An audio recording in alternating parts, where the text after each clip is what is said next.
राजभाषा राजभाषा बनाया जाए। राजभाषा अर्थात जिस भाषा में शासन का कार्य होता है, शासन का राजकाज चलता है, वो भाषा राजभाषा कहलाती है। तो वो कौन सी होनी चाहिए?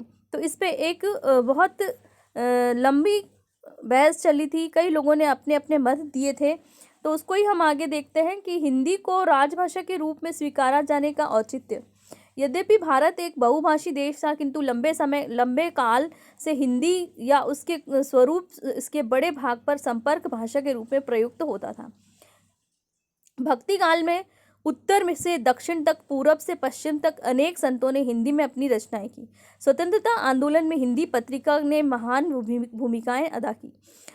तो राजा राममोहन राय, स्वामी दयानंद सरस्वती, महात्मा गांधी, सुभाष चंद्र बोस, सुब्रमण्यम भारती आदि अनेक लोग थे जो हिंदी को राष्ट्रभाषा के पद पर प्रतिष्ठित करने का सपना देखा था।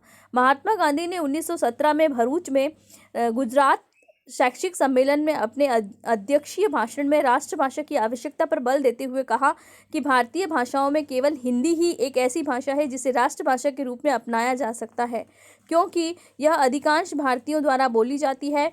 यह समस्त भारत में आर्थिक, धार्मिक और राजनीतिक संपर्क माध्यम के रूप में प्रयोग के लिए सक्षम है तथा इसे सारे देश के लिए सीखना आवश्यक है।